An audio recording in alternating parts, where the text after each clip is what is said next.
आजकल के इस भाग दौड़ की जिंदगी में दोस्तों ज्यादातर लोग को बहुत सारी परेशानियों का सामना करना पड़ता है। उनका मन स्थिर नहीं रहता है, किसी भी काम के ऊपर फोकस नहीं कर पाते हैं। तो आज दोस्तों हम बात करने वाले हैं कि अपने मन को वश में कैसे करें, जिससे कि आप अपना जीवन सफलतापूर्वक जी सके। कहते हैं कि दुनिया में मन सबसे ज्यादा शक्तिशाली चीज होता है। अगर किसी चीज को तुम पूरे मन से चाह लो तो तुम उसे हासिल कर सकते हो। यह मैं नहीं कहता, यह सभी महापुरुषों का कहना है। लेकिन अगर यह सत्य है तो हम जो अपने मन से चाहते हैं वह हमें हासिल क्यों नहीं होता? भाई कोई भी इंसान अपने मन में तो दुख नहीं चाहेगा, लेकिन वो रहता तो दुखी है। हर इंसान अपने मन से तो कामयाब होना चाहता है, खूब पैसा कमाना चाहता है, लेकिन फिर भी वह कामयाब नहीं होता। भला ऐसा दुनिया में कौन इंसान होगा जो अपने मन में यह चाहेगा कि मैं नाकामयाब रहूं या मैं पैसा ना कमाऊं? सोचने की बात है तो इसमें दो चीज निकलकर सामने आती है। या तो वह महापुरुष गलत थे जिन्होंने यह बात बोली कि मन से चाहे हुई चीज हासिल हो जाती है, या फिर हम गलत हैं। आज की पोस्ट में मैं जो कहानी बताने वाला हूं उसमें आपको एक ऐसा मंत्र मिलेगा।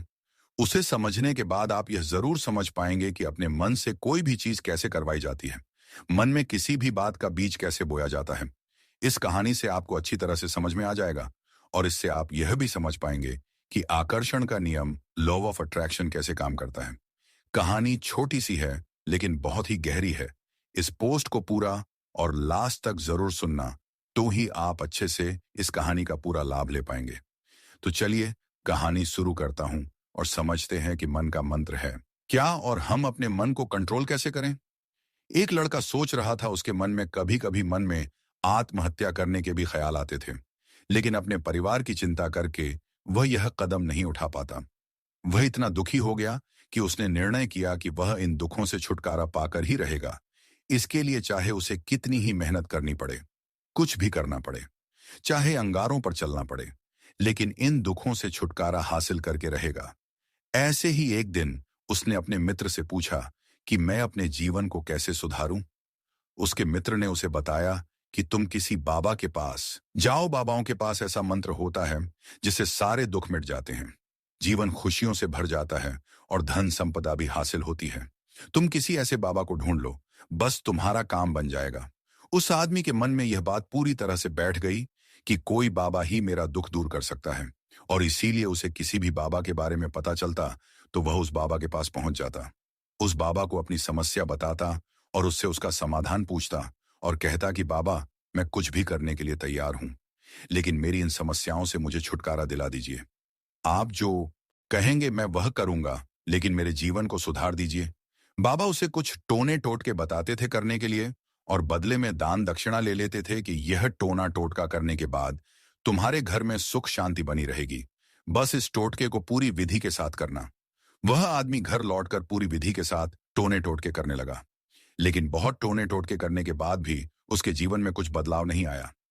इसके विपरीत उसका जीवन और ज्यादा दुखी हो गया। जो भी बाबा उसे टोना टोटका देता था वह बदले में उससे दान दक्षिणा लेता था और बुलाकर हवन करवा दिया। हवन अच्छी तरह से संपन्न हुआ, बदले में पंडित ने भी अच्छी दान दक्षिणा ली, और उसके बाद वह वहां से विदा हो गया। लेकिन कुछ दिनों के बाद उस आदमी को महसूस हुआ कि उसके जीवन में अभी भी कोई बदलाव नहीं आया है। अब वह आदमी पूरी तरह से दुखी हो गया और ज्यादा परेशान हो गया। अब तो उसे लगने लगा था कि मेरे जीवन में से दुख कभी खत्म ही नहीं होंगे, और यही सोच सोच कर उस आदमी का बुरा हाल हो गया था। फिर एक दिन उसे अपने मित्र से एक ऐसे बाबा के बारे में पता चला जो समाधान बताने के लिए कोई दान दक्षिणा नहीं नहीं लेते थे। उस आदमी को लगा कि यह बाबा दूसरे बाबाओं की तरह नहीं हो सकता, क्योंकि यह तो दान दक्षिणा लेता ही नहीं, और अगर दान दक्षिणा नहीं लेता तो यह सच में कोई सिद्ध बाबा होगा। और यही सोचकर वह उस बाबा के पास पहुंच जाता है। जब वह आदमी वहां पर पहुंचता है तो वह बाबा ध्यान में बैठे हुए थे। यह देखकर वह आदमी वहीं पर चुपचाप बैठकर ध्यान से बाहर आने का उनका इंतजार करने लगा। थोड़ी देर बाद बाबा ने आंखें खोली तो सामने एक दुखी और परेशान युवक को बैठे देखा। उसकी आंखों के नीचे काले घेरे देखकर ही समझ गया कि यह आदमी अपने जीवन से कितना परेशान है। उसे संबोधित करते हुए बाबा ने पूछा कि बच्चा, क्या चाहते हो? बाबा के पास क्या लेने आए हो? उस आदमी ने कहा कि बाबा, मैं अपने जीवन से बहुत परेशान हूं। मैंने इन दुखों को दूर करने के लिए बहुत सारे रास्ते अपनाए। हर वो तरकीब करके देखें जो किसी बाबा ने मुझे बताई। हर वो काम किया जो कोई भी इंसान ने मुझसे करने को कहा, लेकिन मेरे जीवन में दुखों में कोई कमी नहीं आई। बाबा, इसके विपरीत मेरे जीवन में दुखों में बढ़ोतरी हो गई है। मुझे समझ में नहीं आ रहा है कि मैं क्या करूं। कभी कभी तो मैं आत्महत्या करने की सोचता हूं, लेकिन मैं अपने परिवार की सोचकर मैं यह कदम नहीं उठाता हूं। मैंने आपके बारे में बहुत सुना है बाबा, और मैं बहुत उम्मीद के साथ आपके पास आया हूं। कृपया करके मुझे कोई ऐसा मार्ग बताएं जिससे मुझे अपने दुखों से छुटकारा मिल जाए। मैं अपने दुखों से छुटकारा पाने के लिए कुछ भी करने को तैयार हूं। आप मुझे कोई भी रास्ता बताएं, चाहे वह रास्ता कितना ही कठिन क्यों ना हो, मैं उसको पार करके रहूंगा।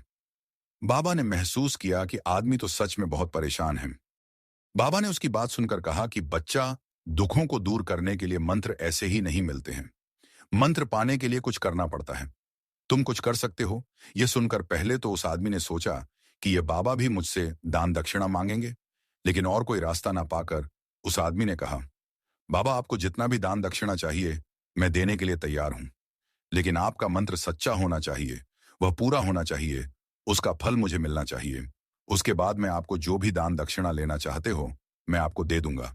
बाबा ने कहा, दान दक्षिणा तो बहुत छोटी चीज है, मुझे वह नहीं चाहिए। इस पर वो आदमी सोच विचार करके बोला, तो बाबा, मैं अंगारों पर भी चलने के लिए तैयार हूं, आप मुझे बस आज्ञा दीजिए। बाबा ने कहा कि अंगारों पर चलने वाली छोटी चीज मैं तुमसे नहीं कराने वाला हूं। मैं जो तुमसे कराने वाला हूं वह बहुत कठिन मंत्र है। उसे पूरा कर पाओगे? उसने कहा, बाबा, आप मुझे बताइए तो सही, मुझे करना क्या होगा? मैं कुछ भी करने के लिए तैयार हूं। इस पर बाबा ने उसे कहा कि यहां से जब तुम अपने घर जाओ तो रास्ते में अपने मन में यह दोहराते जाना कि मैं सुखी हूं, मैं सुखी हूं। बार बार अपने मन में यही दोहराना, और याद रहे, जुबान पर यह नहीं आना चाहिए, यह सिर्फ मन में दोहराना है। यह सुनकर वो आदमी बोला, बाबा, बस इतनी सी बात, ये तो मैं चुटकी बजाते कर लूंगा, लेकिन इससे होगा क्या बाबा?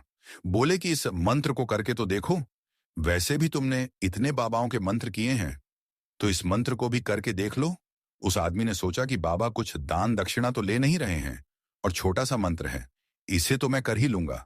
इस पर उस आदमी ने पूछा कि बाबा, लेकिन यह मंत्र हमारे अंतर्मन में प्रविष्ट कैसे होगा? यह सुनकर बाबा ने कहा कि बच्चा, अपने दुखों से लड़ना बंद कर दो।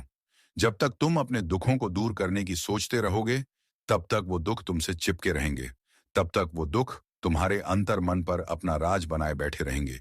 और जिस दिन तुम उन दुखों के बारे में सोचना ही छोड़ दोगे, उन दुखों से छुटकारा ही नहीं पाना चाहोगे, उसी दिन से तुम्हारे जिंदगी से दुख गायब हो जाएंगे। क्योंकि किसी भी चीज से छुटकारा पाने के लिए हमें उस चीज के बारे में सोचना पड़ता है, और हम जितना ही उस चीज के बारे में सोचते हैं वह उतनी ही गहरी हमारे मन में प्रविष्ट होती जाती है। हम अधिकतर समय दुखों के बारे में ही सोचते हैं। हम यही सोचते हैं कि हमारे जीवन में दुख है और हमें इससे छुटकारा पाना है। इसी वजह से बार बार सोचने से वो दुख हमारे अंतर्मन में प्रविष्ट हो जाते हैं और हमें एहसास भी नहीं होता। इसीलिए अगर तुम दुखों से छुटकारा पाना चाहते हो, तो दुखों से छुटकारा पाने के बारे में सोचना छोड़ दो, तुम्हें दुखों से छुटकारा मिल जाएगा। अक्सर आदमी धूम्रपान छोड़ना चाहता है, शराब छोड़ना चाहता है, सुबह अपने आप से यह वादा करता है कि मैं कोई भी गलत काम नहीं करूंगा, लेकिन शाम को जब लौटता है तो नशे में चूर होकर लौटता है। ऐसा क्यों होता है? जो हम सोच रहे हैं वह पूरा कर ही नहीं पा रहे हैं। असल में हम उस चीज को बहुत ज्यादा तवज्जो दे रहे हैं, उस चीज को बहुत ज्यादा अहमियत दे रहे हैं। जब भी हम उस चीज को छोड़ने के बारे में सोचते हैं तो हम उसकी इंपॉर्टेंस यानी कि विशेषता और ज्यादा बढ़ा देते हैं। हमारा मन उस चीज के बारे में जितना ज्यादा सोचेगा, शराब या धूम्रपान छोड़ने के बारे में जितना ज्यादा सोचेगा, हमारा मन उतना ही उस चीज के पीछे ज्यादा भागेगा। हमें उस चीज से लड़ना नहीं है, बल्कि बिना सोचे गुजर जाना है। और अगर हम इस मंत्र को समझ लेते हैं तो हम अपने जीवन में जो भी पाना चाहते हैं उसे अपने अंतर्मन में डाल सकते हैं, और एक बार वो लक्ष्य हमारे अंतर्मन में बैठ जाता है तो फिर सफलता पाने में कोई समस्या नहीं आती, कोई दिक्कत नहीं आती। तो दोस्तों, कैसी लगी आपको ये कहानी? कमेंट करके जरूर बताएं। ऐसी और इंटरेस्टिंग कहानी सुनने के लिए हमारे चैनल को सब्सक्राइब करें। वीडियो देखने के लिए धन्यवाद। नमो बुद्धाय।